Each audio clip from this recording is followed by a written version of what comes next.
কোন দুটি দোয়া 21 বার পড়লে আপনি কোটিপতি হবেন এবং আপনার সমস্ত ঋণ থেকে মুক্তি পাবেন?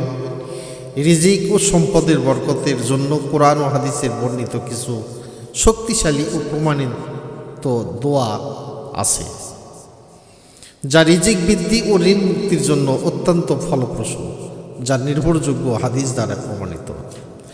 1 নম্বর, ঋণ মুক্তি ও আর্থিক সচ্ছলতার জন্য দোয়া।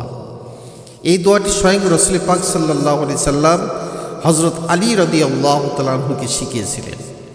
যদি পাহাড় পরিমাণ ঋণও থাকে, এই দোয়ার বরকতে আল্লাহ তাআলা পরিশোধের ব্যবস্থা করে দেন।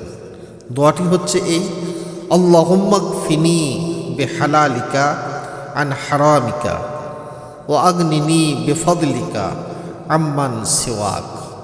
হে আল্লাহ, তুমি আমার হালাল রিজিক দ্বারা আমার জন্য হারাম থেকে বাঁচাও এবং তোমার অনুগ্রহ দ্বারা আমাকে তুমি ছাড়া আর অন্য সবার থেকে অমুখাপেক্ষী করে দাও। 2 নম্বর, দুশ্চিন্তা ও অক্ষমতা ঋণ থেকে মুক্তির দোয়া। রাসূল পাক সাল্লাল্লাহু আলাইহি সাল্লাম প্রায় তিনি এই দোয়া পড়তেন, সাহাবীদেরকেও শিখিয়েছেন। এটি দুশ্চিন্তা, অলসতা, কাপুরুষতা, কৃপণতা এবং ঋণের বোঝা থেকে আল্লাহর কাছে আশ্রয় চাওয়ার জন্য একটি উত্তম দোয়া।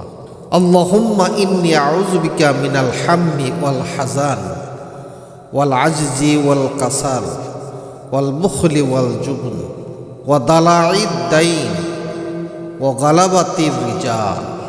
হে আল্লাহ, আমি তোমার কাছে আশ্রয় প্রার্থনা করছি দুশ্চিন্তা ও দুঃখ থেকে, অপারগতা, অলসতা থেকে, কৃপণতা ও ভীরুতা থেকে, ঋণের বোঝা ও মানুষের দমন পীড়ন থেকে তুমি আমাকে রক্ষা করো।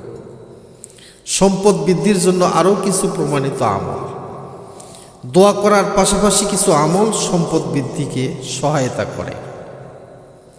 কোরআন ও হাদিসের আলোকে সে কথাগুলি আপনারা গুরুত্ব সহকারে শুনবেন। বেশি বেশি ইস্তেগফার পাঠ করা, তাওয়াক্কুল অর্থাৎ আল্লাহর উপর বেশি বেশি ভরসা রাখা, আত্মীয়তার সম্পর্ক বজায় রাখা, দান সদকা করা,